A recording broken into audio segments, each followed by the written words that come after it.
Hello guys, this is your friend Naruto Addict 3.0 and we are back with a new fanfic. Which is what if Naruto got harem with X Kushina X Sakura during Wave Mission, Part 1. And if you enjoy this fanfic then please press the like button and subscribe to my channel for more fanfic like this. And now let's start the fanfic. Sakura Haruno was upset. It had been almost a week since she and Naruto had their first mission with Yamamoto and Sai, which turned out to be a failure since they hadn't been able to return with Sasuke, and since their return, Sakura had felt like crap.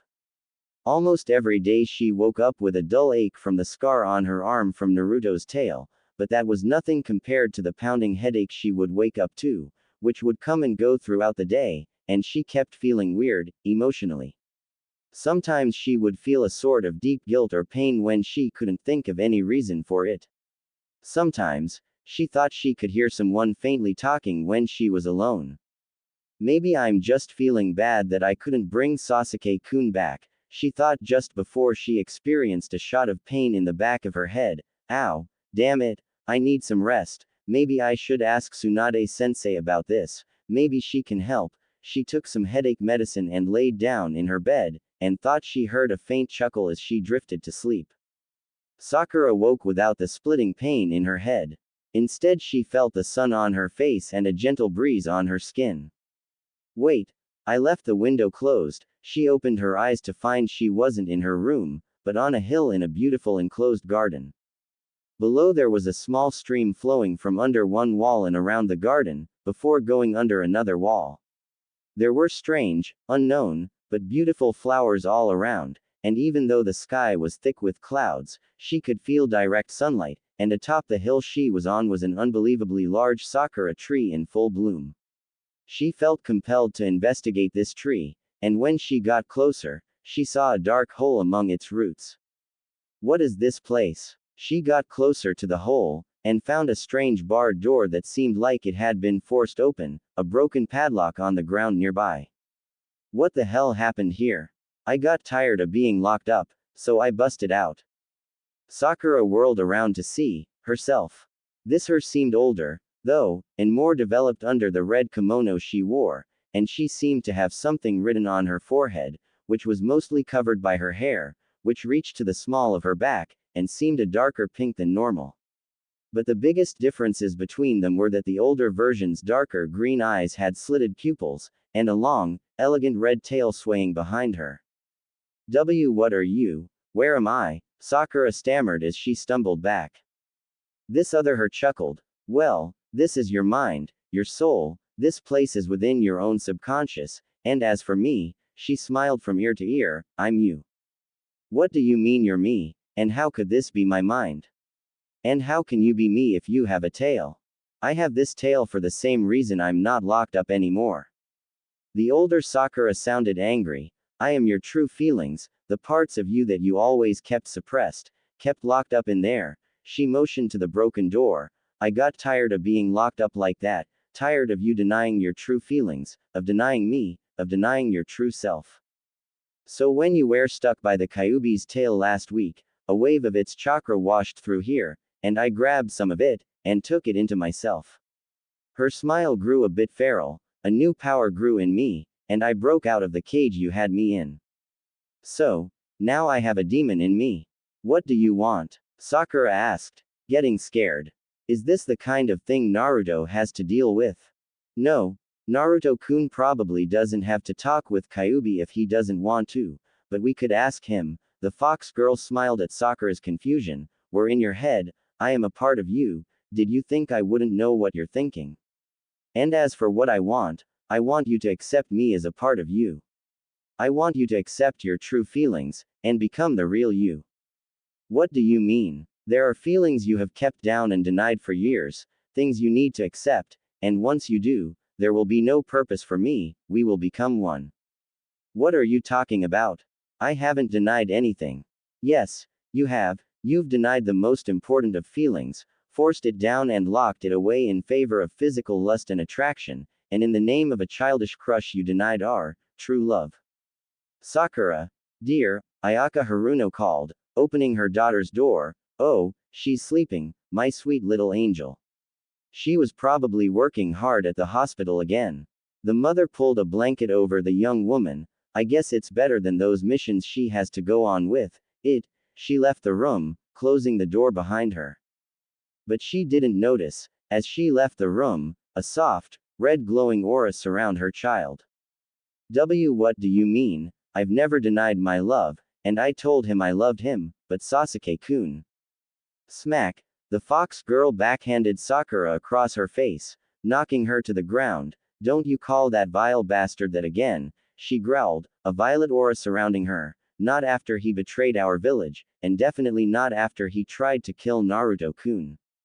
Naruto-kun, you're telling me you love him? Sakura said, dumbfounded. Fox Sakura took a deep breath, and tried to keep as calm as she could. No, I'm saying we love him. You're just so far in denial you couldn't find your way out with a map and compass. What are you talking about? I love Sasuke. She was cut off by a low growl. I do love Sasuke. He's dark, intelligent, handsome.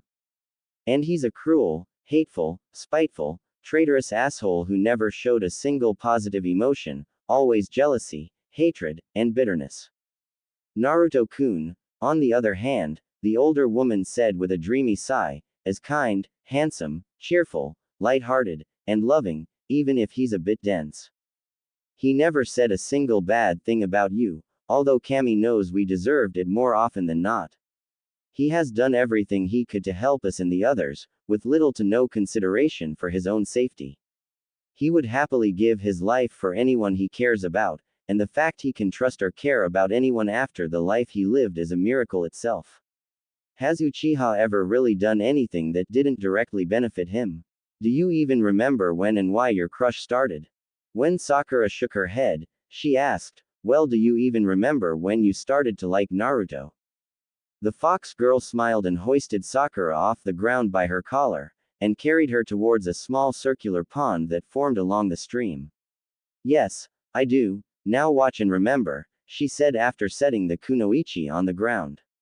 The fox woman dipped a finger in the water, which started to ripple and change, forming an image before them. The pond held an image of a young, pink-haired little girl, alone and crying. Little Sakura sat underneath a tree crying her heart out. A few girls, who by now had moved across the playground, had been tormenting her again. Sakura just sat with her head on her knees, trying to forget what they had been saying, when she heard a sudden scream. The girls who were tormenting her had somehow become covered in paint, one had the bucket still on her head, and all of them were colored a sickening green all over. Hey, guess little green girls won't have any reason to make of people, right? Sakura looked up to see a young blonde boy standing next to her. He seemed scrawny and underfed, and his clothes were worn and old, maybe even older than the boy himself, but he was wearing a huge smile on his face. Why did you do that? The young girl said with a confused look. What makes you so sure I did it? The boy asked with a fox-like smirk, before sheepishly scratching his head. Besides, anyone who makes a pretty flower like you cry deserve to look like a weed for a while. Did he just call me pretty? Sakura thought, turning a faint pink. I'm Sakura, Sakura Haruno, I'm pleased to meet you. The name's Naruto Uzumaki, nice to meetcha. Sakura. The girl looked up to see her mother running towards her, just before smacking the boy on the head. What did you do to my daughter? You little monster. How dare you make my angel cry, hitting the boy again before he finally ran away. Ayaka turned to see her daughter crying again. It's okay, honey, he's gone. Why, mommy? The girl screamed at her mother. I almost had a friend like Ino, why did you chase him away? She cried before she ran off. Sakura ran home, locked herself in her room, and cried into a pillow for the rest of the night. Fox Sakura sighed, a sad look spreading across her face. That was the first time we met Naruto-kun, the first time he went out of his way to make us happy, and the first time we saw how cruel people treated him. I didn't know what we felt was love. Then, we went back to the academy, we saw the way all the other girls ogled Uchiha Tem, and were dumb enough to try and fit in by swooning over him, so the other girls wouldn't make fun of us anymore. Tears started to fall from her eyes, That was a dumb move, it cost us our friend Ino, and worse, we mistreated Naruto-kun just to fit in better. Eventually, we fell for our own act. The true feelings didn't resurface until Uchiha left, and that promise, Naruto-kun made that lifelong promise, completely forgetting his own happiness for our own. She turned to the younger her. Can you think of any real reason to love the Uchiha? Any real justification for waiting for him, after all he's done?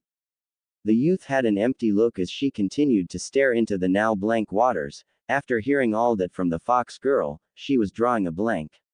She let out a hollow laugh. You know, I can't think of a damn thing anymore. She rubbed the check that the fox had hit and smiled, but it is kinda weird literally beating some sense into myself. Sorry, I just got a bit upset. No, it was the right thing to do, so how will this work out, with me and you? Inner Sakura smirked. I think it's already begun.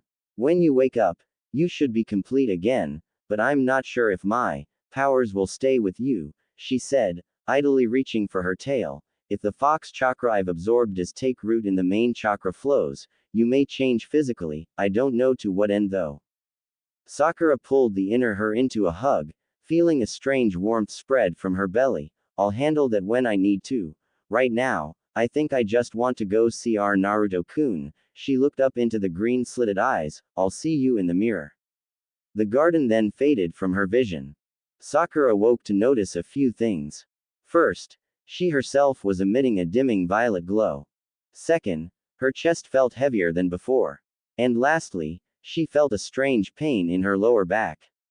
She jumped from her bed and stretched a bit before she heard a strange rip and the pain disappeared. She rushed to her mirror to see if something had happened, and was pleasantly surprised. She wasn't quite as developed as her inner self, but her form had filled out more than before, and she had some more muscle on her frame than before. Her hair had darkened a bit and grown a couple of inches, her eyes had slits for pupils, and her ears had lengthened a bit, with pointed tips poking out from her hair a bit. Her new tail, which had torn through part of her shorts to get out, was the same hot pink color as her hair. I wonder if this means I am a demon now. Mom is gonna be pissed, she said to no one as she headed to her window. She was almost knocked on her when she opened it and was hit with a volley of smells and sounds. She gave herself a few seconds to get used to it. I feel like an Inuzuka, she thought as she mentally sifted through the scents, trying to figure out what was what, until she came to a faint trail that smelled a bit like a mixture of river water, ramen, sweat, and a couple of things she felt she knew, but couldn't place. Kami, that must be Naruto-kun's scent, she thought when she noticed how excited the smell made her feel. Sakura jumped out of her window, heading straight for the source of this smell that made her feel so warm.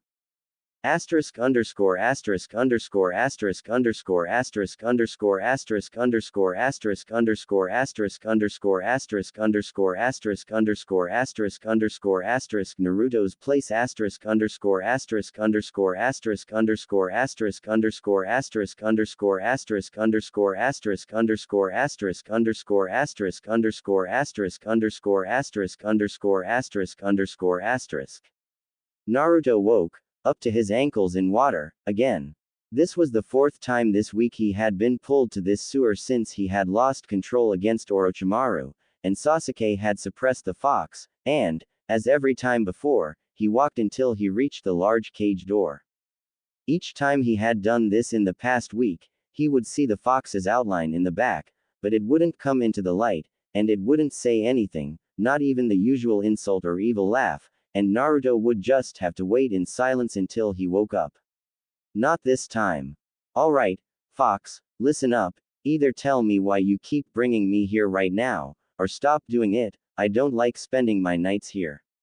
He waited a few minutes, hearing no response he started walking out the doorway before he was stopped. Wait, Kit, the beast said before moving to the door of its cage, I want to speak with you, but I need you to come here. Yeah, and I'll bet you think I'm dumb enough to just walk into your mouth too. The great fox sighed and locked eyes with the blonde, and the shinobi saw something he couldn't place in the eyes that had always seemed to just have contempt. You have my word, as a fox, as a biju, and as your tenant, that I shall do nothing to cause you harm, Naruto. Naruto was surprised. He hadn't talked to the fox more than a couple times during his training, but it had always referred to him as Kitagaki. It had only used his name when it warned Sasuke against killing him, and Jiraiya had told him that according to legend, Kitsune feel bound by their own word, and unless they are released by the person they made the promise to, will do anything to keep it, and any who intentionally break that word are considered outcasts. While still cautious, he stepped closer to the door, until he was within arm's length of the bars. Once he had, the fox began to glow, its chakra wrapping around its now shrinking form and turning the water at its feet to a screen of steam. When the glow died down and the steam cleared, Naruto was surprised to see a woman kneeling in front of him, with her head pressed against a bar. Naruto, I wish to apologize, she said with a surprisingly soft voice. Excuse me. The girl looked up and locked her red eyes with his blue.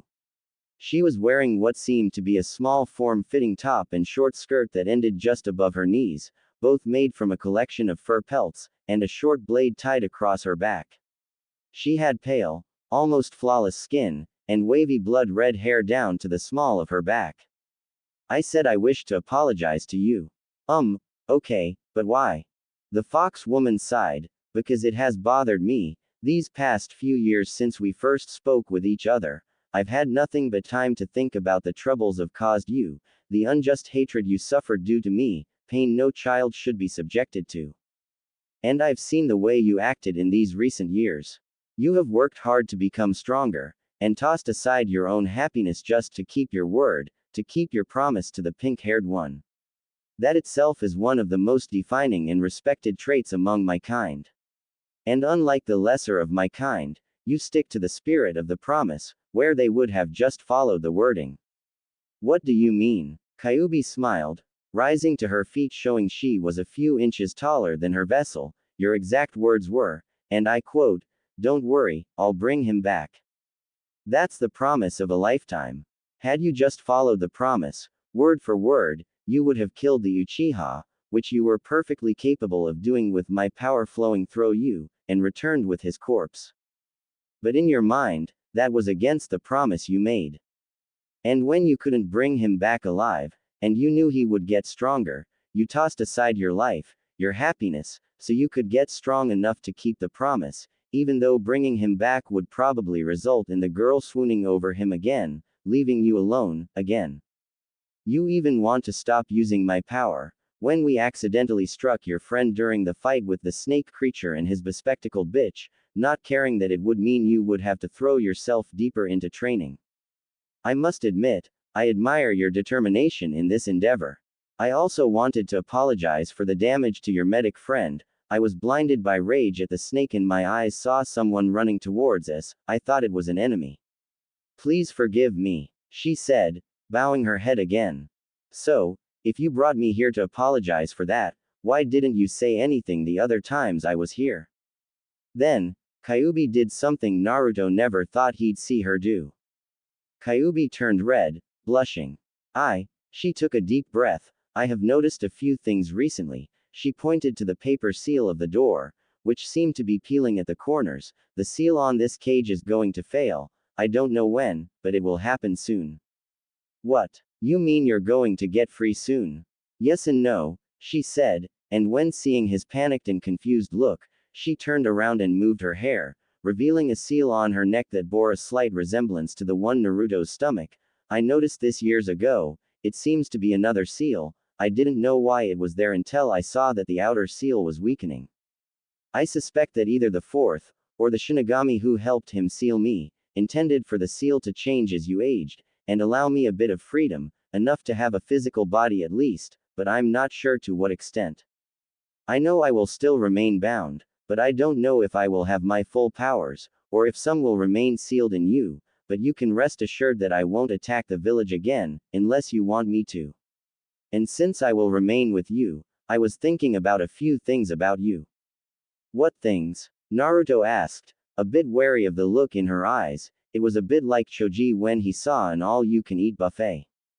Kyuubi reached between the bars and rubbed a thumb across his whisker marks, causing him to shiver a bit. I've thought about you, as a young man, you're strong and getting stronger, you're kind, honest, handsome, you have many traits that are highly valued among my kind, and I thought, since we will have to spend our life bound to each other anyways, she took a deep breath and braced herself, I was wondering if you wouldn't mind taking me as one of your mates. Naruto stood there for a few moments, as he tried to process what he had learned. He could accept that the great and powerful Kyuubi no Kitsune, the most powerful of the Biju, was female, hell the Hokage was female. He could believe the seal was weakening, since the fox's chakra seemed to flow into him more easily as time passed. It was a stretch, but he might even understand her not attacking the village, since she was still bound to him. But this just sort of short-circuited his whole brain. He just said the first thing that came to mind. What do you mean, mate? What about Sakura-chan? He still held a place in his heart for the pink-haired teammate. I said one of your mates, plural. Naruto. She grabbed his shoulder and spun him around so his back was against the bars, and wrapped her arms around his neck before speaking softly into his ear. Naruto-kun, because of me, you missed out on a lot of things in your life, most notable is a lack of love, and if it means you get all the love you deserve, I wouldn't mind sharing you. Besides, with your stamina, even without my help, I don't think any single mate would survive very long, although it wouldn't be such a bad way to go. She added with a smirk, before a strange look crossed her face, I believe it's time for you to wake up, we seem to have a visitor, but please, think about what I said, don't forget, she said, reaching down and squeezing the front of his pants, living in your body has given me a lot of intimate knowledge about it, and I can put that to very good use. Naruto let out a small moan as the redhead in the sewer faded from view. Naruto opened his eyes to his dark apartment and looked around, there's nobody here. Careful, Naruto-kun, I sense a chakra signature near, it seems almost familiar. Whoa, Kyuubi, how are you doing that? I've been able to talk to you like this for a while. I just preferred speaking to you face to face. Naruto then heard a knock on the window and turned to see a pair of seemingly glowing green eyes staring back at him. Naruto-kun, can I come in? A sweet voice said as she opened the window. Naruto turned on the lights, and was surprised by what he saw. Sakura-chan, is that you? What happened? He was wondering if this could possibly be the same girl he had seen only a few hours ago. She had grown, enough so that it seemed her normal clothes were greatly strained to contain her newly enlarged assets, but the biggest changes were the almost glowing green, slit pupil eyes and the slowly swaying tail behind her. Yes, Naruto-kun, it's me, I'm sorry to bother you so late, but I just needed to see you, so much so it hurt, she said, walking towards her blonde love. Please, don't be afraid, it's really me, I've just grown a bit. She said, smiling sweetly. Kyuubi, what's going on, do you have something to do with this? I didn't do this, at least I don't think I did, I'm not sure how, but she seems to have somehow become a Hanyu, a half-demon. This is bad, this is very bad, he thought as Sakura sat next to him on the bed, taking hold of his arm. Sakura-chan, what happened to you? Well, it's a bit of a long and crazy sounding story. Naruto-kun, do you really want to know? He nodded. Okay, you see, I've sort of kept a lot of emotions bottled up in my life, and kept them locked away in a corner of my mind, and I bottled things up for so long, they developed a mind of their own, and became a second me.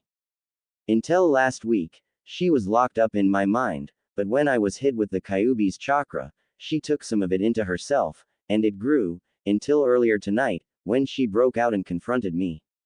She showed me the mistake I've been making for the years, and when I accepted her, accepted my true feelings, the ones that were suppressed for so long, I became one with her and, it seems, the Kyuubi chakra she had absorbed. What do you mean? What feelings are you talking about, Sakura-chan? She looked at him and smiled, happy tears falling. Love, Naruto-kun, love for you. I, Sakura Haruno, love you, Naruto Uzumaki. I love you with all my heart and soul, with every fiber of my being. I want to be with you forever, no matter what. She started to rub against him, one of her hands moving towards his groin. I want to have your children, to watch them grow into strong shinobi while we grow old together. Sakura. Wait, he yelled, trying to keep control. He sighed when he saw a sad look in her eyes, as he cupped her cheek and calmly spoke, Sakura-chan, you have no idea how happy it makes me to hear you say that, and I would like to be with you, but not like this, and I don't mean the way you look, but I can't be sure if this is really you, or if Kyuubi has affected your mind. I want to be sure this is what you want. We can go to Kobaa-chan in the morning, and get you checked out, to make sure you are alright. But, even so, are you sure about this Sakura-chan? If you are with me, things could get bad for the both of us. People will think that I, the demon, corrupted the Hokage's apprentice in order to get power, and they will hate and insult you for joining with me, and they may even hate you more than me. To them I was never human, but you would be a human who abandoned her race to become a demon. Are you sure that's what you want? To be hated and feared, ignored and insulted, for the rest of your life? Sakura didn't even blink. Naruto-kun, as long as I can be with you, I couldn't care less about the village. I know you didn't do this, and I know you aren't someone who would do something like this to get power for yourself, like the Uchiha bastard. And if they do anything stupid, like try to hurt you, I will pound them so far into the ground, not even the most powerful Earth Jutsu master could get them back. Naruto smiled and sighed, well then we will go see Kobaa-chan in the morning, you can stay in my bed, I'll take the couch and… No, I want to stay with you, tonight. Just because we won't sleep together, doesn't mean we can't sleep together. Sakura said as she wrapped her arms around his waist and pulled Naruto into the bed. Besides, I don't want to leave you side tonight, and I think I will sleep better if you're with me. Okay, she said as she laid him down and started nuzzling into his chest, deeply inhaling his scent. Fine, but let's just sleep, the blonde said, defeated and tired, as the two of them drifted to sleep, neither noticing a red light emanate from Naruto's stomach and make contact with Sakura.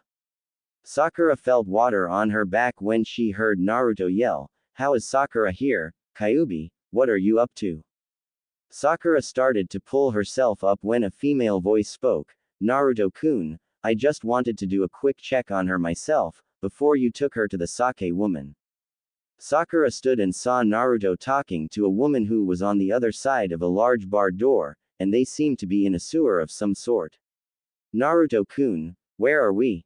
Oh, Sakura-chan, you're awake, well. The woman interrupted in a voice that was strong and full of authority, Sakura Haruno, you are currently within the mind of our beloved Naruto Uzumaki, and I am the great Kyuubi no Kitsune, the most powerful of the 9 Biju. I have brought you here because… Hey, calm down, you're gonna scare her.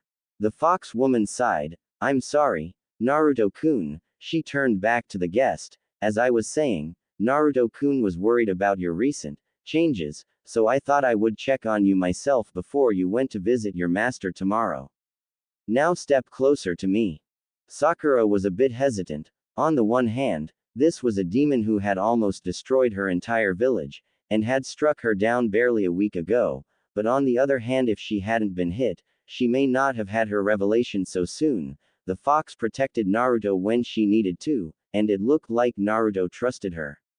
Sakura walked to the cage and the redhead placed her hand on Sakura's forehead, and a slight glow enveloped them for a moment, and Kyuubi released her hold.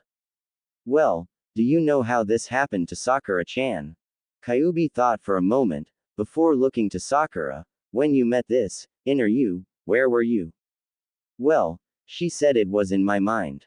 It was this beautiful enclosed garden with a giant sakura tree, and there was this door with a broken padlock that she said was where she was stuck until your intervention. Kyuubi faced Naruto. If I had to make a guess, I would say that Cell was a natural equivalent to my seal. It represented a mental block she had containing her emotions, and her chakra flow was slightly altered in that area of her mind. Slow flow of chakra went into that area, but not out. It was only normally used to keep her emotions bottled up, but when some of my Yuki got in, it couldn't flow out like it normally would. If it had, it would have simply joined her chakra flow and acted like a poison like it normally does in humans. But, stuck in that block, like water in a stagnant pond, and joined to the other her, It grew in her, nourished by her human chakra, but diluted by it as well, until eventually it fused into her main chakra coils, and changed her into a Hanyu. I'm afraid it can't be reversed, and I don't think it has truly changed her mentally, although you may still want to visit the slug woman. I think personally that this is nothing but an improvement. She turned to the new Hanyu. As a half-demon, your human abilities should be enhanced. Your energy reserves should increase greatly, and since it is the chakra of a half-demon as opposed to full demon Yuki, your normal human healing jutsu will still work, so you wouldn't have to learn anything new. In fact, because yours is that of a human and a demon, it should work even better on Naruto-kun here than anyone else. With your larger reserves, you may need to work on your chakra control again, but that strength of yours should increase greatly, as well as your normal, chakra-free strength. Your senses should be enhanced as well. Sakura finally spoke up. I noticed that on my way here. There were all sorts of sounds and smells and sights. I could see just fine in the dark, I could hear so much better, and I could pick up Naruto-kun's scent trail from all the other peoples in the village. Hey, are you saying I stink, Sakura-chan? No, actually, you smell a bit like river water, ramen, sweat and, she looked to the Kyuubi for a moment, you smell a bit like her, too. I find it to be a strangely attractive combination. The Kyuubi smiled. That's just the enhancements, and you may even start to develop all new abilities. Like what? Well, off the top of my head, you may get Naruto-kun's transformation ability. But I already know the Henge no Jutsu. The Biju woman chuckled. That low-level illusion, that doesn't deserve to be called a transformation. What Naruto does is what we Kitsune do, it's an actual physical shapeshift. He actually changes his physical body into what he wants, but changing to something larger or smaller than yourself is difficult for novices, but Naruto-kun can help you with it. You may also grow into other Kitsune powers as well, but we can discuss that later. It is almost morning and I would like to talk to Sakura alone. She turned to her blonde vessel and smiled. Naruto-kun, can you leave the room for now, please? When he finally left, Kyuubi's expression turned serious. Haruno-san, I'm going to be frank, Naruto-kun has been through a lot because of me. He has been ignored, insulted, beaten to within an inch of his life, starved, poisoned, and hated. The one who sealed me here wanted him to be seen as a hero, but he has been treated as anything but. He has been denied almost everything in his life that he should have been given, and I seek to change that. Not long from now, I will be free from this seal. She saw a fearful look on the girl's face. Don't be afraid, I do not want to do anything that would make Naruto-kun's life harder, unless the villagers try something stupid, in which case they won't live long enough to regret their mistake. But besides that, I want to tell you, the same way you wish to make him your mate, I want him as mine as well. Naruto has been denied love for most of his life, and I want him to have all that he deserves, even if that means sharing him with you and some select others. I want to know, are you willing to do the same? Sakura had to think about this for a minute. She loved him, but was she willing to share him? She knew that if he did such a thing, he wasn't the type of guy who would pick favorites or choose them just for. He would choose them because he felt for them and cared about them, and he would do his best to love them all equally. Then she thought about her friend, Hinata. It was no real secret, except to Naruto himself, that she was so deeply in love with the Jinchuriki that she might never get over him, and she might be willing to share if it meant she could be with him. Sakura smiled. As long as Naruto-kun gets what he deserves, I will always be there for him. Good answer. Now it's time to go. Take care of him until I can help, the fox woman said as things started to fade to black, and be thinking of more possible mates for our Naruto-kun. And there it is, the first chapter of the story. This will be a harem fic, and it will bash the living hell out of Mr. Emo loser bastard himself, Uchiha Sasuke, for those of you who didn't get that. Naruto and his girls will become Hanyu in this. I have already put some thought into the harem members, but I am open to suggestions. Kyuubi no Kitsune definitely, and I've already started her out in this, and I will give her a name later on. Sakura Haruno definitely, and she has already changed species for him, and she will probably be ostracized by her family for that. No way Naruto would leave her out after that. Hinata Hyuga definitely in 2 reasons. 1. Naruhina is one of my favorite pairings. 2. Given recent developments in the manga, I just can't see her with anyone else. Isaribi definitely in I like the girl, in human or fish form. She won't be cured yet, and that will affect her Hanyu form and abilities. I also want to use her because, as a filler character, I can have a lot of leeway as to the way she acts. Moegi highly likely like Isaribi, I can have some leeway with her actions, plus I think she's cute, and I can't find anything with her, which I think isn't right. Don't worry, the transformation will help her develop a bit.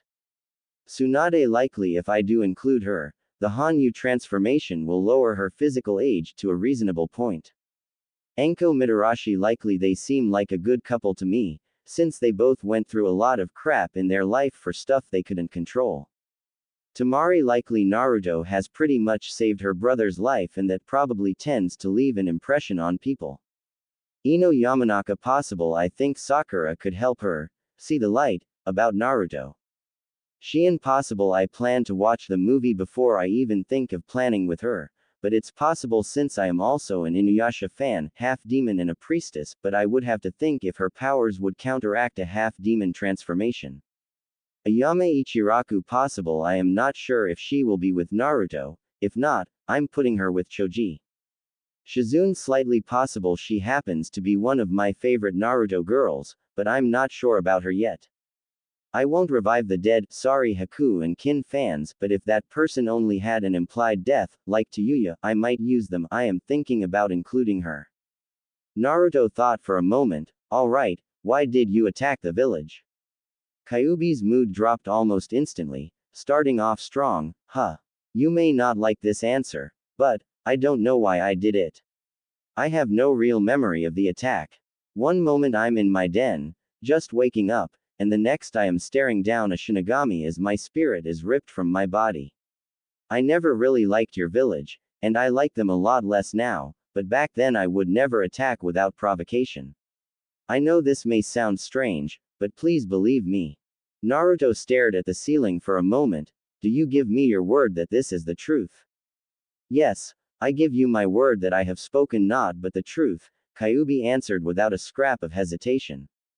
Then, I guess I have no choice but to believe you, but I still want to get to know you a bit better face to face before I truly consider making you a mate. Do you have any idea when you will get out? No, but it should be soon. Think of the seal like an old, rusty gate. When you draw out my Yuki, it forces the gate open a bit, but it's too rusted to swing back shut, so it opens a bit more the more you use my Yuki. In short, using my Yuki decreases the amount of time until I get out. So all I have to do is go out training in a tailed form for a while and you'll be here sooner. I wouldn't suggest that, it might draw unwanted attention from the other shinobi, and with your Sakura like this, we may want to lay low for a while. Plus, since you are still human, doing that would still be detrimental to your health. Besides, like I said, it should happen soon anyways. It could be a day or a week, but I'm fairly sure it should happen before the month is out, so just relax. Are you really that anxious to have me out of this cage? Well, you said it wasn't your fault that you are in there anyway, and I keep thinking of what everyone will think when they see Sakura-chan, and it wouldn't hurt to have some backup if the shit hits the fan. Naruto thought for a moment. Hey Kyuubi, I have one more question. Yes, Naruto-kun, what is it? Do you think anything will happen to me when you get out? Kyuubi was silent for a few moments before she answered. I'm not entirely sure. I would assume that we would maintain some sort of connection through the seal, since I would still be bound, and we may still be able to communicate like this within a certain range, but other than that, I can't be sure. Perhaps part of my power may stay sealed within you to reinforce my bindings to you, maybe my release would trigger a transformation like your friends. Great, that is all I need, another reason for them to call me a demon. Don't worry too much, no matter what you'll still have me and Sakura and whoever else you make your mate. Naruto sighed, and whispered to no one, like anyone else would want to be with me. He suddenly felt a hard pinch in his stomach, and looked down to see Sakura, wide awake with her chin on his chest and an upset look in her eyes. Naruto-kun, I don't want to hear you talk like that again. Any girl would be lucky to be part of our new little family with you. She giggled a bit at the surprised look on her beloved's face. Kyuubi talked with me about her plans, and I support them fully. And I know for a fact that there are girls who want to be with you as much as I do. Naruto blinked for a moment. What? Who? Sakura got a playful look on her face. Hinata. She took a moment to enjoy the confused look he wore before she continued. You may not have noticed, but she's been head over heels for you for years, even before we graduated. That's why she always blushed and fainted around you. She is just too shy to tell you herself. Are you messing with me, Sakura-chan? She's the heiress of one of the biggest clans in the village. Sure, she's real nice and all, but why would she want to be with an orphan like me when she could? Ow. Sakura had pinched him again. Naruto, I told you not to talk like that again. She wants to be with you for the same reason I want to, because you're a sweet, loyal, handsome, trustworthy lunkhead.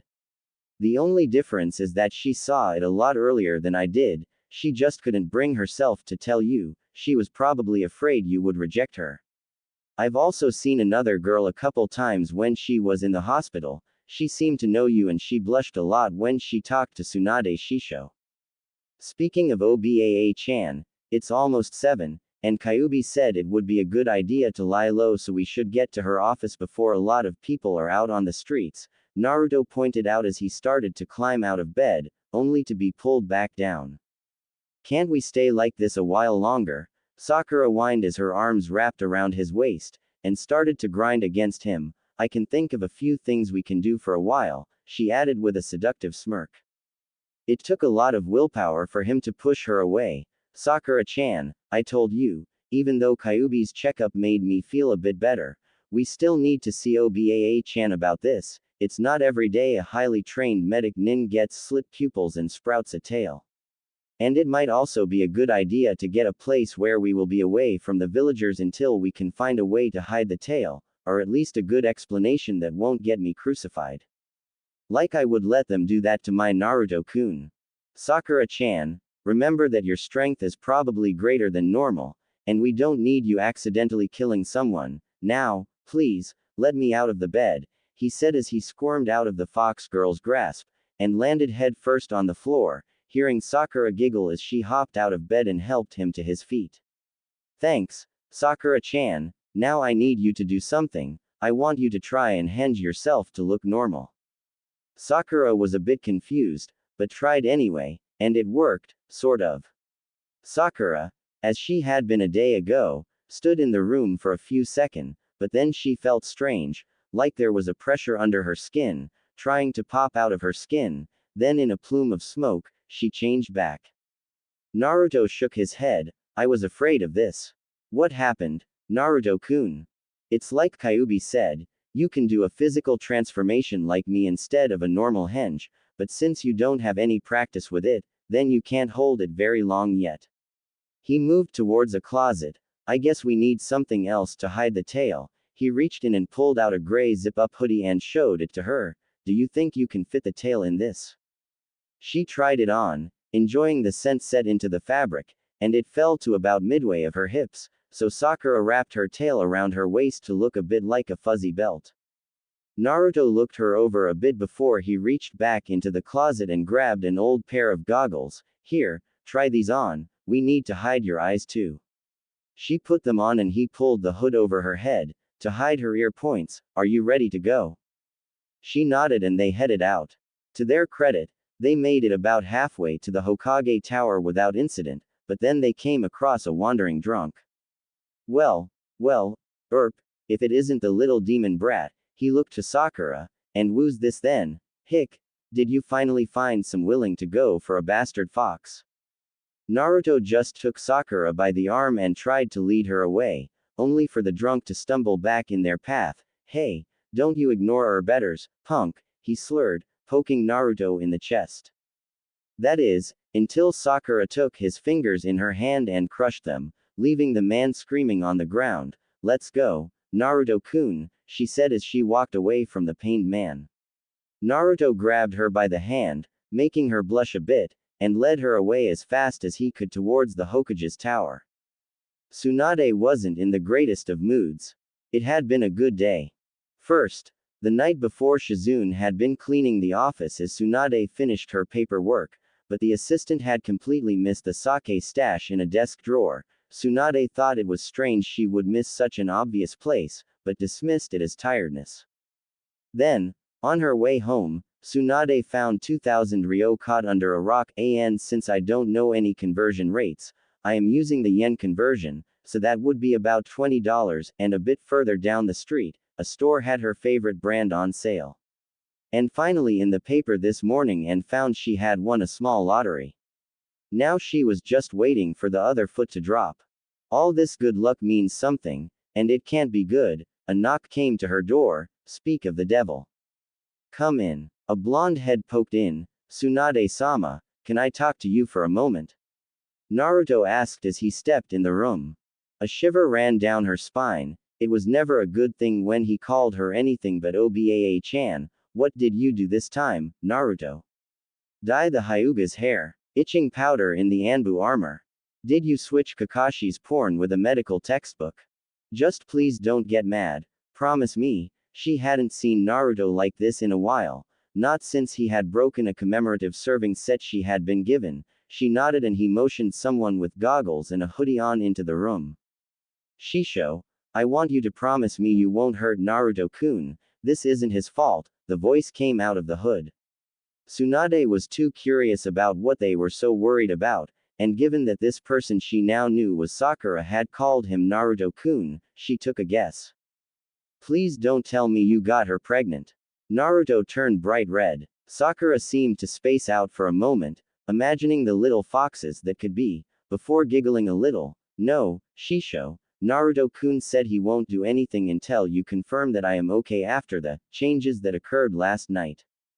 Tsunade knew she would regret it, but had to ask, what sort of changes? Sakura took off her hoodie and goggles and unfurled her tail. Tsunade was silent for several minutes before she calmly walked to her door and looked out to her assistant, Shizune, cancel all the appointments for the rest of the morning, and allow nobody else into my office until I say otherwise, understood? Hi, Tsunade-sama. She could tell her master was serious about this as she closed and locked the door, and Shizune wasn't about to argue with her. Tsunade sat back down at her desk and took a few moments to collect her thoughts, neither Naruto nor Sakura willing to break the silence. I want you two to explain what the hell is going on here, right now. Sakura began with her story of meeting her inner self, the revelations, the transformation, and her meeting with the Kyuubi, at which point Tsunade reached in her desk and pulled out a bottle of sake and poured some. When Naruto told about Kyuubi's parole, Tsunade decided to forego the saucer and downed the entire bottle. So, you're half demon, Sakura nodded, and you might become one when Kyuubi gets out. Naruto nodded, and within a month, the demon who was sealed after attacking this village will be free. He nodded again, an attack she claims to have no memory of, another nod, and Tsunade rubbed her temples to try and stave off her oncoming headache. Naruto, go wait out in the hall. Why? Because I'm going to give Sakura a physical. Now go, she said as she led him out the door. She pulled a folder from her desk and spent the next half hour completely inspecting Sakura from head to tail, paying special attention to the tail in her head, and making notes in the folder. When she was finished, Tsunade reached into her desk and pulled out a scroll and unsealed a few sets of clothes. Me and Shizune usually keep some clothes in the office, just in case, find something that fits and then I'll bring Naruto back in. Sakura put on one of Shizune's spare kimonos. It was a bit tight and she had to cut a hole in the back for her tail, but she was okay with it. She also borrowed a pair of Shizune's panties, but the bra was too small and seeing as Tsunade apparently didn't wear one, Sakura would have to go without.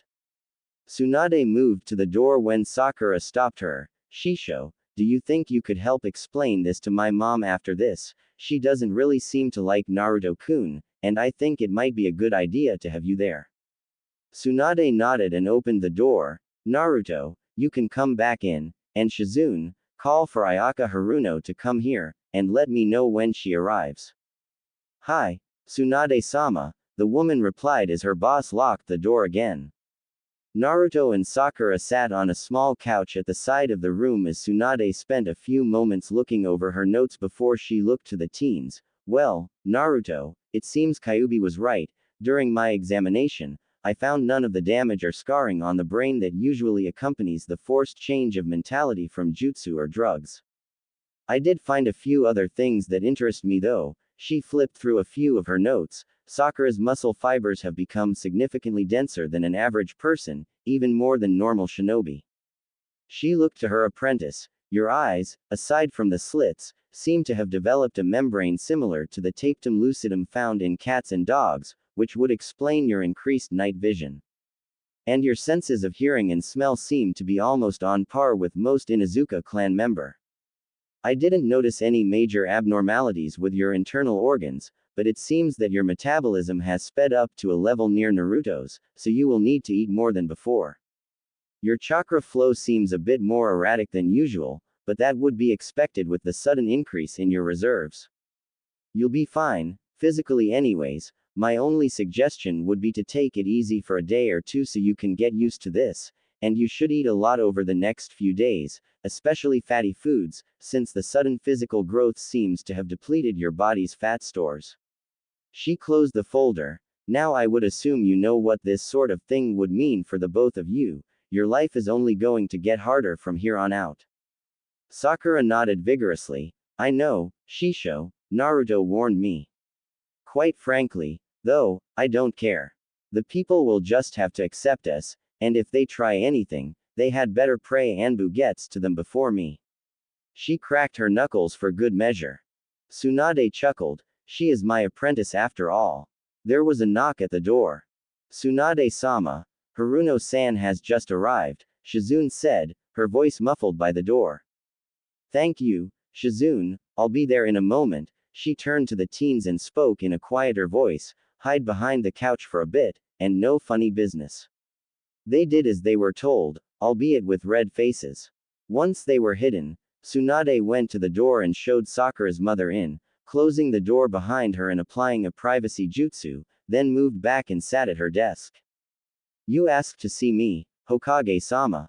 Yes, Haruno-san, I have been asked to inform you of something, but it should be made clear, this is a matter of great importance, so you will not speak until it is over, understood? Ayaka nodded. Naruto, Sakura, you can come out. Ayaka turned to see the young man she detested with every fiber of her being. Her husband had been one of the ninja killed during the Kyuubi attack when she had been about 4 months pregnant with Sakura, and Ayaka had always hated the demon child for it. She had never told her daughter about her father or his admittedly mediocre ninja career, fearing she would lose Sakura the same way. Ayaka tried to hide her anger, but then she saw who was behind him. Tsunade had called her Sakura, and this woman looked like her daughter, but she was different than she had been the night before. Ayaka took a few moments of silence for her mind to process what she was looking at before she launched herself at the only male in the room. Naruto, who was caught off guard and didn't want to hurt Sakura's mother, was knocked back a bit by a solid hit to the jaw, before the woman was restrained by one of Tsunade's shadow clones, screaming, "What the hell did you do to my daughter, you demon bastard?" Mom, please calm down, Sakura pleaded. Ayaka looked her daughter in the eyes, the strange, new eyes. Sakura, my little angel, what did that beast do to you? Did the bastard force himself on you? Did the damn fox trick you into something? Mom. Sakura was getting upset with her mother, who promptly shut up. Naruto-kun didn't do anything, and stop insulting the man I love. Love. He's the bastard who killed your father. Smack. Ayaka was on the ground, a red imprint of her daughter's hand on her cheek. Sakura was shaking. Mom, Dad died fighting the Kyuubi, not Naruto. Her mother looked surprised. I've been working with the Hokage, did you think I wouldn't try to learn about my own father? And despite your beliefs, and most of the villagers, Naruto is not Kyuubi. Even with the way he has been treated, he is a kind, loving, and loyal man. I wanted you here so you could understand that. I hoped you could get past the stupid grudge you have against him and see the one I love, who has saved my life, and the villages, tons of times.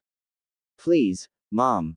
Don't call me that, Ayaka almost whispered. Don't you dare call me that again. You chose a demon over your own kind. You've become some demon's whore. She locked eyes with the Hanyu. You are not my daughter. She moved to the door, never looking back. As far as I am concerned, Sakura Haruno is dead. She was killed by the Kyuubi bastard, the same as her father. Ayaka left as Sakura fell to her knees and broke into tears, and Naruto held her in his arms as she sobbed into his shoulder. Shizune came in, hearing Ayaka's comment about Sakura being dead, and was surprised to see a fox girl crying on the floor, but before she could ask any questions, her mentor addressed her. Shizune, I need you to do something quickly. Shizune nodded. Go to the Haruno household and take a couple of storage scrolls with you, and get all of Sakura's things before her mother decides to burn them or something, understand? Another nod, but she still looked at the weeping girl. Go now, I'll explain when you return. Shizune disappeared and Sakura's sobs started to lessen a bit, but her tears flowed like rivers onto Naruto's jacket. I'm sorry, Sakura-chan, I really am. She shook her head, rubbing her eyes into his shoulder. It's not your fault, Naruto-kun. I knew she wouldn't take it well. I knew she would be angry, but I didn't think she would go as far as to. She couldn't bring herself to say it. She started sobbing again. Naruto looked to Tsunade. What do we do now? The elder blonde sat on her desk and thought for a moment. I think one of the first things you should do is inform your friends about everything. If Kyuubi is going to get out of the seal, then it would pretty much negate Sensei's law, and it would be better for them to hear it from you than a biased villager or ninja, and since Sakura can't hide her tail, they will find out something is up eventually. Naruto looked worried. It'll be alright, they're your friends, and it may be a lot for them to take, but I am sure they will stay your friends. When should we do this? They are all in town right now, although as I understand it Asuma's team is working on something at the intelligence division. I can have them all here in a few hours. I would suggest you go get something to eat, and maybe help Sakura adjust to her new form. Naruto nodded and turned the young woman in his arms. Sakura-chan, do you want to get some Ichiraku ramen? Sakura looked up with red eyes. Part of her has still crying from her mother's reaction, and part of her wanted to stay like this with Naruto a bit longer. Her stomach roared and she nodded in embarrassment. That sounds good, Naruto-kun. Tsunade cracked a small smile as she sent a few small messenger birds out to retrieve the rest of the rookie 9, then the two of you get going, and make sure Sakura a lot. And it might be a good idea to put the jacket and goggles back on, at least until you can tell your friends, then you can have some help if things get out of hand. Sakura agreed and put the hoodie and goggles back on as she hid her tail and, clinging to Naruto's arm, made their way towards Ichiraku ramen. Hinata Hyuga was already close to the Hokage Tower when the small bird gave her a message to meet with Tsunade in about an hour. Having nothing better to do, and feeling that it was better to be early than late, she simply decided to wait outside the Hokage's office. If nothing else, perhaps I can talk to Shizune-san, or maybe play a little with Taunton. Hinata looked to the door and on reflex, hid herself behind a pole. At the door was her dream guy, Naruto Uzumaki. She could see that he had grown a lot since he left. He was taller than before, not a giant, but not the height-challenged person he had been before. And he looked a bit buffer as well, this though bringing a deep shade of red to Hinata's face, but something else she saw made her heart sink. A strangely dressed young woman, at least Hinata thought it was a woman since she seemed to be wearing a kimono under the jacket, was clinging tightly to Naruto's arm. Who is she? Old habits kicking in, Hinata started following them, letting her targets get far enough ahead before she would advance a bit. She still couldn't tell who this strange woman was, and contemplated using her Byakugan, but decided against it. Maybe she keeps covered for a reason, she thought as she continued her stalking. Sakura and Naruto were almost to Ichiraku's, and Sakura was thinking. She had noticed the scent of someone who was following them. It smelled a bit like fresh flowers and medical supplies.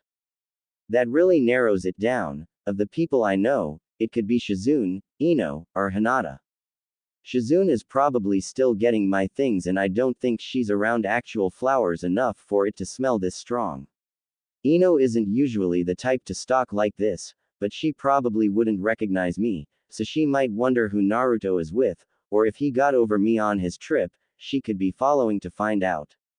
Given her past experience, Hinata is more likely, and if it is her, I should talk to her before the meeting, to let her know she still has a chance with Naruto-kun. Naruto was about to lead Sakura into the ramen stand when she stopped. Naruto-kun, I need to go find a little girl's room, would you mind ordering for me? Sure Sakura-chan, what would you like? Sakura started around a corner. Surprise me, but remember I need to eat as much as you do, okay? And she was gone from sight. Once she knew she was out of sight, Sakura shunshined behind the source of the scent, trying to keep hidden, and doing well. She wasn't very surprised to see a head of long, dark navy blue hair peeking out of an alley. She slowly snuck up behind the young woman. Hinata watched as her favorite blonde led this new girl to what had to be his favorite eatery in the village, if not the entirety of the elemental countries. She couldn't quite hear what they were saying, but she saw the other woman went around a corner and out of sight. For a few minutes, Hinata stood in the alley, debating whether or not she should follow the woman and find out who she is, or pay a visit to her whisker-marked hero. Before she could decide, a hand covered her mouth as another snaked around her waist and pulled her further into the alley. Hinata was about to defend herself, when a familiar voice whispered into her ear. You know, Hinata, it's not polite to spy on your friends. Sakura, the heiress said in a muffled voice. She could turn her head just enough to see it was the strangely dressed person, but she knew the voice. Yes, it is me, Hinata, and to answer your next question, yes, I am on a date with Naruto-kun. She felt Hinata slump a little in her arms, and could see tears forming in the pale lavender eyes. Sakura raised a hand from covering her mouth and wiped a teardrop from the young woman's cheek. Hey, no need to cry, Hinata-chan. I came over here to let you know that is me and another girl in Naruto-kun's life, are willing to share him. Hinata was about to speak, but was silenced by a finger on her lips, as Sakura spoke in a slightly more seductive voice. Shish, no need to talk yet, Hinata-chan. I can't explain everything right here, but I will tell you this.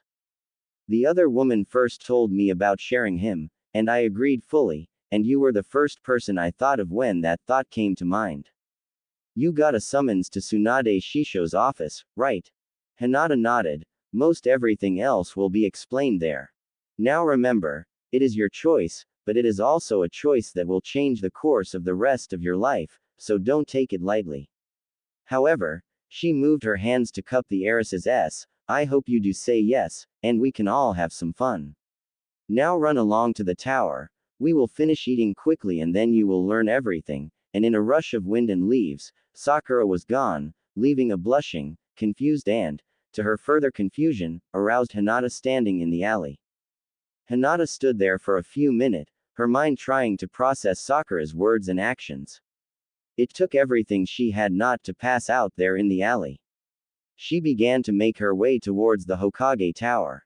Opposed to her slow pace, her mind was racing the entire way.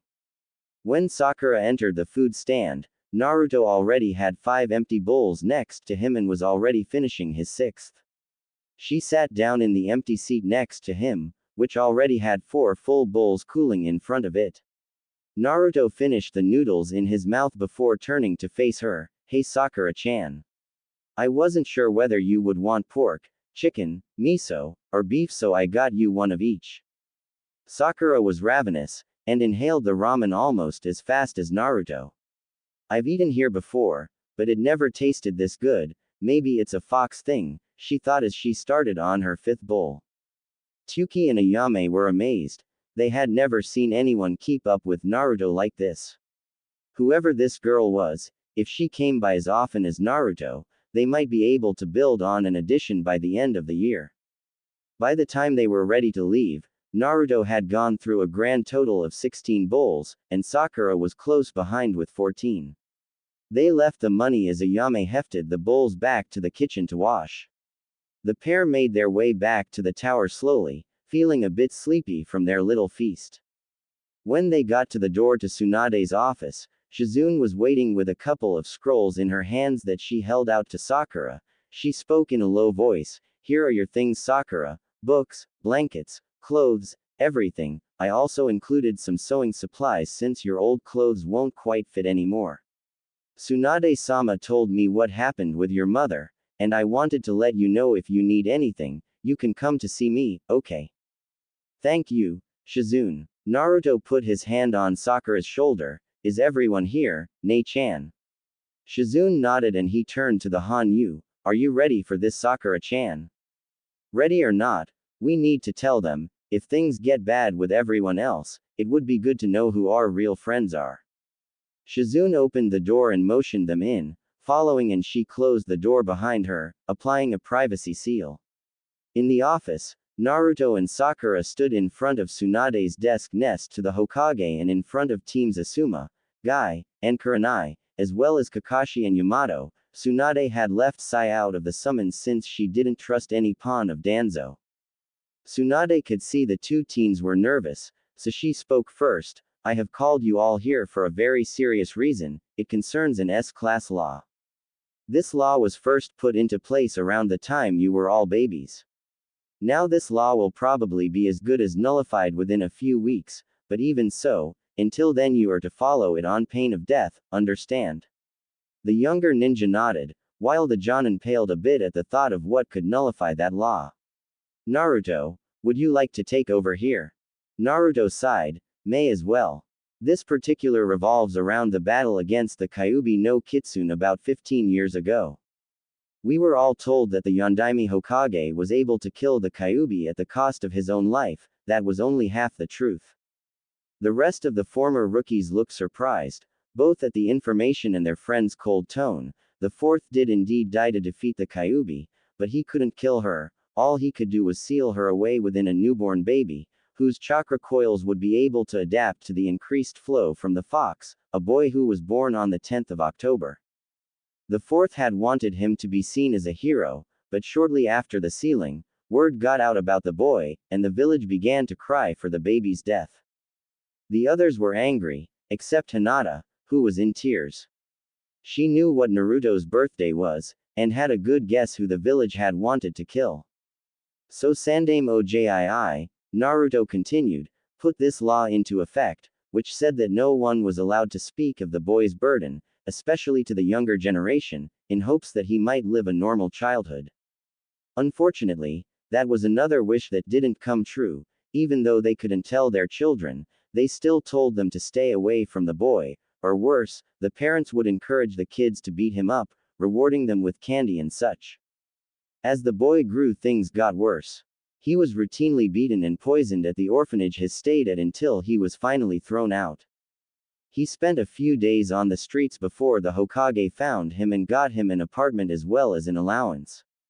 But most of the stores either overcharged him for expired food, or didn't allow him in at all. But the boy, despite the hatred and the beatings, tried to keep smiling through it all, despite the pain and confusion he felt, since for most of his life even he didn't know about the Kyuubi. He tried to make friends, but almost everyone refused to see him as anything but the fox. Foolish. Everyone turned to Shino, who spoke in a slightly angrier form of his usual monotone, and a slight buzz was coming from his bugs. "You are no more a fox than I am an insect." Everyone looked at Naruto, who had a sad smirk. "Ya know, I thought it would be either you or Neji who would figure it out and say something first." "Wait a minute, so Naruto's a fox?" Kiba yelled, earning him a whack on the head with a large scroll from Tenten. "Baka, think before you speak. He's probably no more a fox than this scroll is a kunai, shuriken or sword," the weapon specialist yelled. Shino nodded. "She is right, Kiba, it is like my situation. I am not an insect simply because my body houses my Kakei insects. This information does explain a few things, but I wonder, Naruto, what sort of an event would negate such a law?" "Yeah, well, you see," Naruto started scratching his head and smiling nervously, Last night I talked to the Kyuubi, and she told me that she will get out of the seal before the end of the month. Almost everyone in the room visibly paled. Choji even stopped eating. Hey, don't worry, she said she'll still be bound to me, and she promised she wouldn't attack the village unless I want her to. Naruto.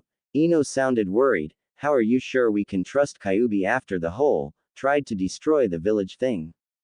Ino, Choji said with a thoughtful look, if I remember correctly from the old legends my dad told me when I was little, foxes like Kyuubi are stuck when they give a promise, kinda like Naruto. Naruto nodded. Choji's right, Kyuubi promised, and I trust she will keep her word. Wait a minute, you keep saying she and her. Are you saying the Kyuubi is a chick? Naruto nodded, and Kiba clutched his sides and broke out laughing. You're telling me that all that was done by a vixen? What, was she PM Sing or something? But Kiba's laughs were cut short when he caught a swift kick in the groin from Tenten and he dropped to the floor crying. Once again, Inubaka, think then speak. Tenten was surprised at the new information, but proud that such a powerful being was female. Lee decided to ask what he had wondered since Naruto had entered. Pardon, Naruto-san, but who is this friend of yours? He asked, motioning to Sakura. Naruto sighed, this is another reason you were all called here. He looked to Sakura, are you ready? Sakura nodded and removed her jacket and goggles, looking up to see a bunch of surprised faces. Hey you guys, she said meekly, waving a bit. Ino was the first to do anything. She walked up to Sakura and formed a tiger seal, then placed her finger to Sakura's head, muttering, Kai. When nothing happened, she almost yelled, forehead, what happened to you? She looked to Naruto, who put his hand on her shoulder and nodded. Sakura took a deep breath and turned back to the group. During our mission last week, we ended up facing down the Sannin Orochimaru. Naruto-kun attacked him and started to draw on Kyuubi's power. The problem was he drew on too much of her power, and lost control, but he was holding his own against Orochimaru, but I was afraid he was losing himself, that he was becoming a monster just to keep his promise to bring the Uchiha back. I tried to rush to him and talk him down, but I got hit with some of Kyuubi's chakra, and some of it got into my system. Now, in a normal human her chakra would disperse and act like a poison, hindering the victim's movement and causing them pain until it is worked out of their system, but there was something different about me. She turned to her old friend, Ino, do you remember during our first Chunin exams, when you used your jutsu and ended up getting thrown out of my head? Ino nodded. Well, it seems that other me you encountered was made up of a lot of repressed personal feelings that developed into a separate personality. Over the past few years, I developed a sort of mental block around that other me. But, it was a very strong mental block, almost like a natural seal. I didn't realize it was there and it didn't trouble me, but when I got hit with Kyuubi's chakra, some of it got caught in the block and absorbed by the other me, and it grew until last night when I met the other me. We had a bit of a talk and I sorta absorbed her. When I did I also absorbed the diluted Kyuubi chakra and I became the Hanyu you see here.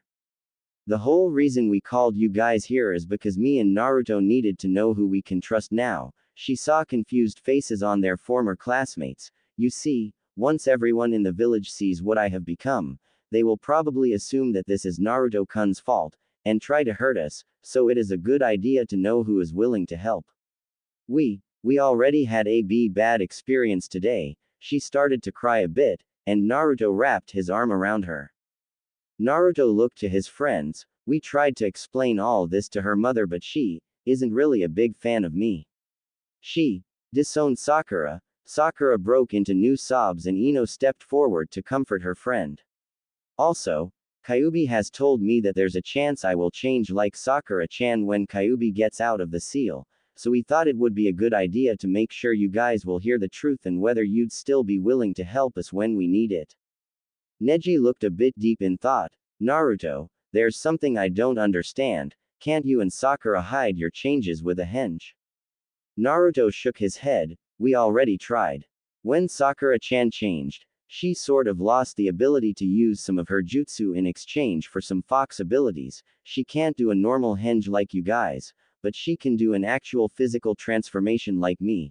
The problem is that she can't hold it for more than a few seconds at the moment. He noticed everyone looking at him a bit strangely. What's wrong? Kakashi sounded a bit astounded. You said you do a physical transformation instead of a normal henge, right? Naruto nodded. I guess it was kind of the same problem I had with the Bunshin. Not enough chakra control and I just plain suck at genjutsu. Kurenai shook her head. So you force a change on your entire biological structure. Naruto scratched the back of his head. It was easier, and Kyuubi said I can because she's in me. Kakashi suddenly had a weird look on his masked face. Wait, so that means every time you use that Waijutsu, you actually became a woman. Suddenly every male in the room was staring at Naruto. Even Kiba had climbed back to his feet. All of them, even Yamato during his Anbu duties, had, at least once, had a run-in with what they had thought was an illusionary hot blonde, but to know that Naruto was actually, Naruko at the time was rather, off-putting. Yeah, I guess. Tsunade decided to get things back on track. Yes, as interesting as that is, and I would like to run a few tests to see the extent of that transformation, we need to get back on track here. We need to know that all of you will be willing to stick by Naruto and Sakura. There are elements in this village that want nothing less than Naruto's head on a pike, and others who see him as nothing but a tool to be aimed at their enemies, and while they are strong, it would always be good to have allies. Yash. We would never abandon our comrades. Lee and I will never do something as unyouthful as leaving Naruto and Sakura in their time of need, right Lee? Guy exclaimed, striking his good guy pose. Of course, Guy-sensei. While not as vocal, everyone else agreed with the sentiment. Naruto had helped them in one way or another, they couldn't say no. Tsunade dismissed everyone to mull over what they had learned. The group decided to go out to eat together. Everyone was talkative on the way to the restaurant except for a certain heiress in the back of the group. Sakura said she would share Naruto-kun, and I can only guess that the other woman is the Kyuubi herself. Would Naruto-kun really want me, and what would this mean between Sakura and I? The earlier insinuations from the pink-haired Hanyu, for some reason, still left a pleasant warmth somewhere inside the young Hyuga woman, and the thought of being with both her and Hinata's dream guy was almost enough to make her pass out again. Perhaps it's not such a bad idea. The group made their way to Team 10's usual barbecue place. Having learned about Naruto's burden, they all started to notice things they were only thinly aware of before, but now that they knew what they were looking for, some of them wondered how they could have missed it. They could almost feel the glares directed at the blonde.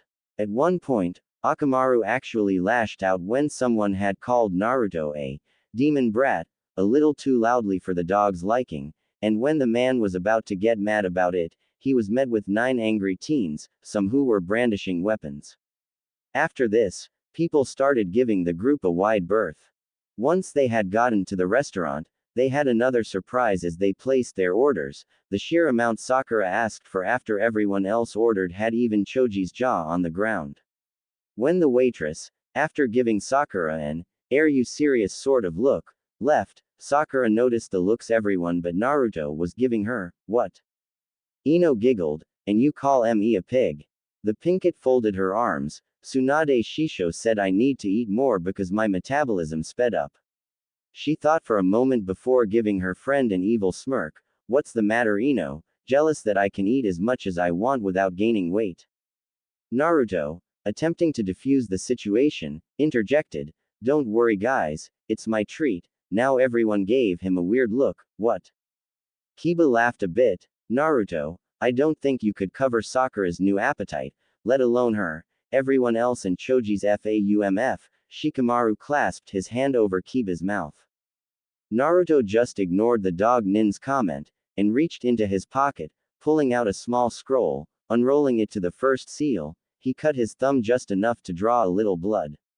When he drew his finger across the seal, a rather sizable roll of bills appeared, after which he rolled the scroll back up and put the bills in his wallet.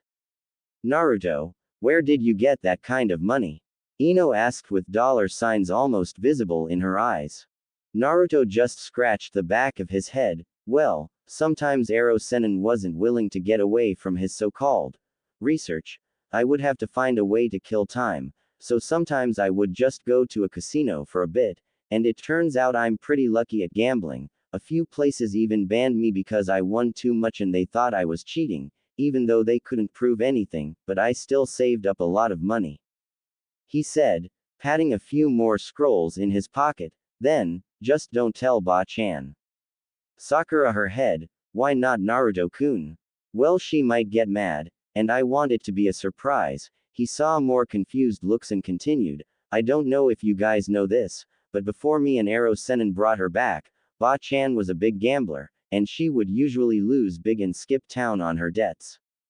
Tsunade-sama would never. Tenten started, but was cut off by Naruto. Yes, she would and did, but don't hold it against her, it was one big rough patch in her life. Anyways, she left a lot of debt marks, and I'm talking huge marks, all over the elemental countries, and while we traveled, I managed to win almost all of them. You aren't planning on blackmail, are you? The bun-haired girl asked, secretly brandishing a kunai under the table. Naruto raised his hands defensively, what? No, I don't want you guys to tell her because I was planning to for her birthday. Most of the group smile and had the same basic thought, classic Naruto, he has marks that could get him anything he wants, and he just gives them to her as a gift. When the food was brought to the table, Sakura ate surprisingly slower than Naruto had seen her at Ichiraku's. Sakura-chan, is something wrong? Is your food okay? Sakura looked up from her plate. No, it's great, I was just thinking, she trailed off, a sad look growing on her face. Ino saw this and took her friend's hand, it'll be okay, Sakura, we're here for you. Naruto put his arm on her shoulder, I think we need something to get your mind off this. Since you'll be staying with me, we should do some shopping. I mean, I've been gone for almost 3 years, and even back then I didn't spend most of my time in there, so if you'll be staying, we could spend some time fixing things up, some new furniture, and maybe you could get a few other things you might need. It'd give us something to kill time. I'll pay, of course. That sounds great, Ino all but shouted, dollar signs almost visible in her eyes, a little shop therapy will do you some good, Sakura. Kiba snorted, Naruto, I know we said we'd stand by you, but if you're going shopping with the girls, you're on your own. Last time Ino dragged me to help her shopping, I almost broke my back carrying her bags, Shikamaru added, soon ducking a pepper shaker from said blonde. It'll be fine, guys, I have clones for that. I think the biggest problem is which store to go to. The others looked down, except for Hinata. Maybe I could come too, she said quietly, most wouldn't risk upsetting the Hyuga clan. Thanks, Ino, Hinata, Sakura said with a smile, maybe together we can get Naruto out of orange. Hey, Naruto groaned, what's wrong with orange? Naruto-kun, I know you like the color, but you're making yourself a target. Ino snorted, I bet you just want to get him out of his clothes. Thwump. Hinata had enough and passed out, whacking her head into the table. After the rest of the guys had left, and the girls had managed to revive Hinata, they were off for some shopping. They didn't get much in the way of furniture, just a new dresser, couch and, at Sakura's insistence, a king-size bed. When Naruto pointed out the apartment wouldn't fit both beds, she just replied with a smirk, I guess we'll just have to share the new bed. Once Naruto's clones had taken those away, Ino and Sakura literally dragged him off for new clothes with Hinata following closely behind. Naruto learned 2 things real quick. 1. Girls really like clothes, and 2. You should never question a girl's fashion sense. After finally deciding to just go with the flow, the girls had picked out a few new sets of clothes for him, as well as some for each of them. They soon headed back to Naruto's place. Ayaka looked from an alley with a couple friends of her late husband as the demon and his whores walked up to his den. They would have to wait for the right time, corrupt as they may now be, it would be a bad idea to hurt either heiress. The small group waited in the shadows, preparing to strike. The girls were greeted at the door by a delicious aroma. They found a few clones working in the kitchen. Naruto, You can cook. Ino stammered. What? I lived alone most of the time, he shrugged. An arrow senin made me learn so I wouldn't just eat ramen. It smells good, Naruto-kun. Thanks, Hinata, the blonde said with a smile. Once Naruto and Sakura had gotten everything put away, the clone served the food and, to the further surprise of the girls, it was great. He had made kushiyaki as well as some motoyaki and some dango for dessert.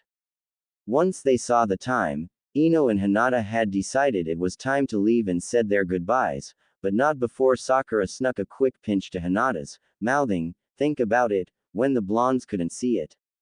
Soon after Hinata and Ino had left, Naruto was brushing his teeth and preparing for bed, when he felt a pair of arms snake around him, and a pair of something else press against his back as a voice purred into his ear.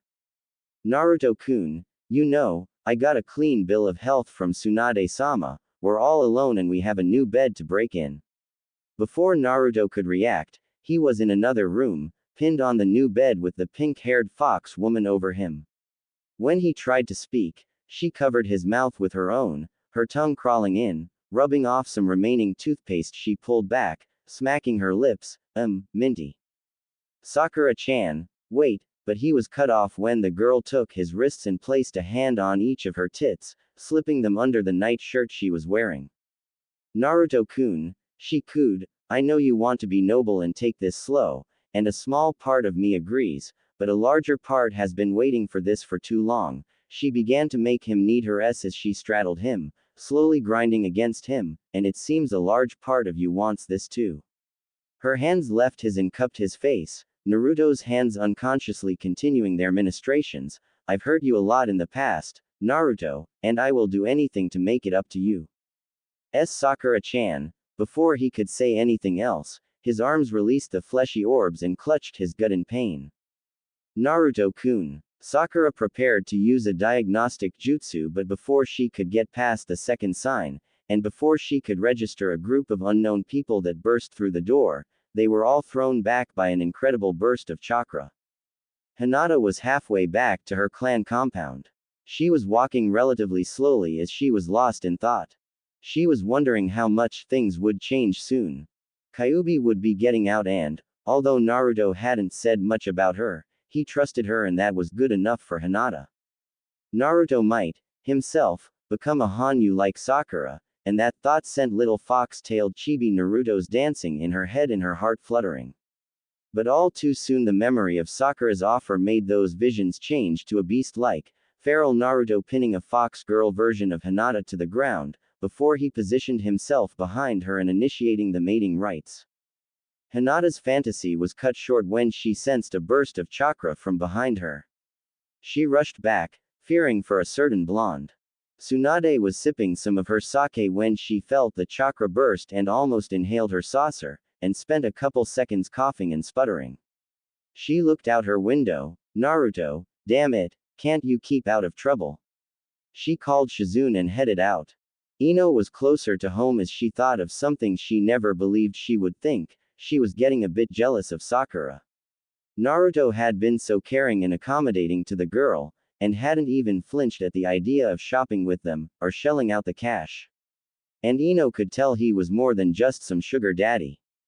She had to admit, Naruto had turned into a damn good catch. He had money, he was strong, he was connected, nice, cheerful, and, from what she could spy when he was trying on new clothes, he was built. Sure, he could be dense, but nobody was perfect. Why can't I find a guy like that? She asked herself, almost wishing she had snatched him up in the academy. She could only wonder how Hinata would take it once this sunk in. Her thoughts were cut off by a chakra spike as she reached for her door. Fearing trouble, she moved for the source. Naruto found himself in the sewer scene of his mind, staring at the cage. Kyuubi. What's going on? He yelled. Before the fox girl could answer, there was a voice behind him, a high-pitched but gravelly voice, as if the proctor from his first Chunin exam inhaled a helium tank. Stop the bloody yelling, will you? Naruto turned around, looking for the source of the voice, but couldn't see anything. Down here you little shite. Naruto angled his eyes down a bit to see a talking skeleton at about waist height wearing a black robe. If it had eyes, it seemed like it would be glaring at the blonde. Who are you? I am Greg, the Grim Reaper, and don't laugh. The little creature added quickly. Naruto blinked for a minute. What's a Grim Reaper? Greg covered his eyes and shook his head. A Grim Reaper is one who takes the souls of the living when they die. You mean a Shinigami? Greg muttered something about stupid Japanese, as he thought out loud and scratched his head. Let's see, Shinigami, death god. Yes, I would say that fits, and it sounds a whole shitload better than Grim Reaper. He muttered to himself, yes, I am a Shinigami. Naruto felt a chill in his spine. I'm not dead, am I? No, if you were dead, I wouldn't bother talking to you. Then why are you here?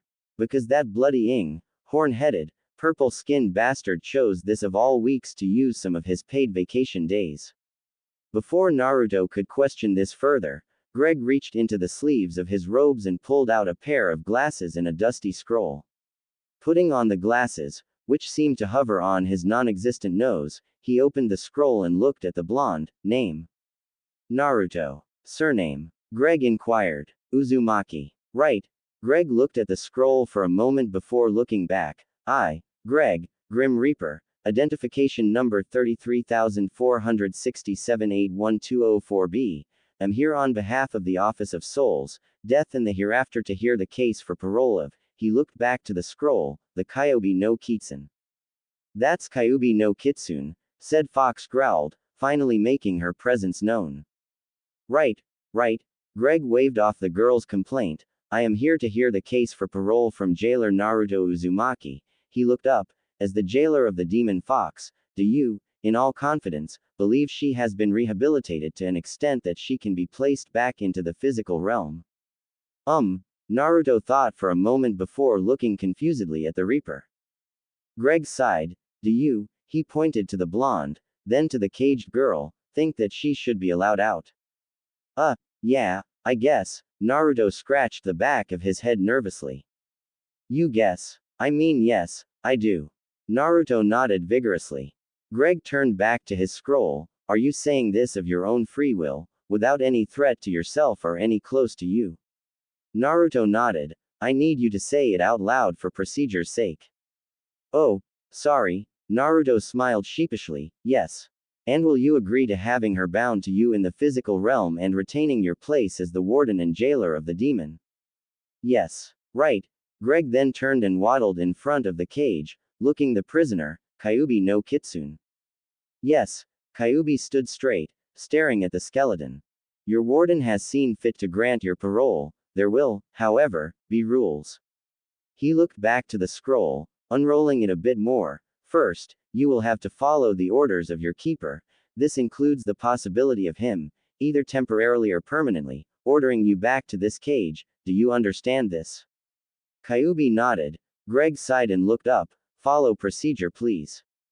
Yes, I understand. Good. He looked back to the paper. Next, your binding will keep you within a certain distance of your jailer, a distance that will change over time. Is this understood? Yes. Right. Thirdly, when you are initially released, you will be at about half of your former power. The other half will be used for the following reasons. 1. 1/9 of your full power will stay to maintain you link with your jailer, and will never be recovered in the physical realm, and 2. 7/18 of your full power will be used to change your jailer to a form more suitable for his responsibilities. Do you understand? Kyuubi thought for a moment. A point of clarification. What did you mean, will never be recovered? In the physical realm you will initially start with half your true power, and while your power will recover over time, you will never have more than 8/9 of your full power. The other 9th is used sort of as an anchor or collateral. Kyuubi thought for a moment. I understand. Finally, if your physical body is destroyed, you will automatically return to this cage until your strength is recovered to a point where you can reconstitute yourself. However, should your jailer die, you will follow suit. Do you understand? Yes. Good. He turned back to Naruto. Hold out your hand. Naruto did, and the bone finger pricked his, drawing blood. Greg ignored the reaction and held out the scroll. Sign here, here, here, date here and here. Naruto went with it, signing his name in his blood, and soon Kyuubi repeated the process. Once that was finished, Greg pulled another scroll from his sleeve and handed it to Naruto. A copy of the paperwork for your records. He then pulled a large scythe from nowhere. Now let's get this shite finished. I have to pay a visit to that smart-ass squirrel soon, and he swung the blade into the paper seal. The last thing Naruto saw was a bright flash, and the last thing he heard was, bloody fucking squirrels. Ayaka Haruno was on the verge of shitting herself. She and her allies had smashed their way into the demon den, only to be knocked on their collective asses by a blast of chakra. They then heard something behind them and turned to see the two corrupted whores from earlier behind the Hokage herself and her assistant, both glaring at the uninvited guests. The attention was diverted, however, by another flash from the demon. When their vision cleared, standing above the demon was a slightly taller, well-endowed redhead. This woman had 9 tails swaying dangerously behind her as she glared down at Ayaka. After a moment, the redhead smiled in a sadistic way. Hello, bitch. Under the glares, and upon seeing 9 tails behind the woman, Ayaka lost control, fainting, shitting and pissing herself all at once.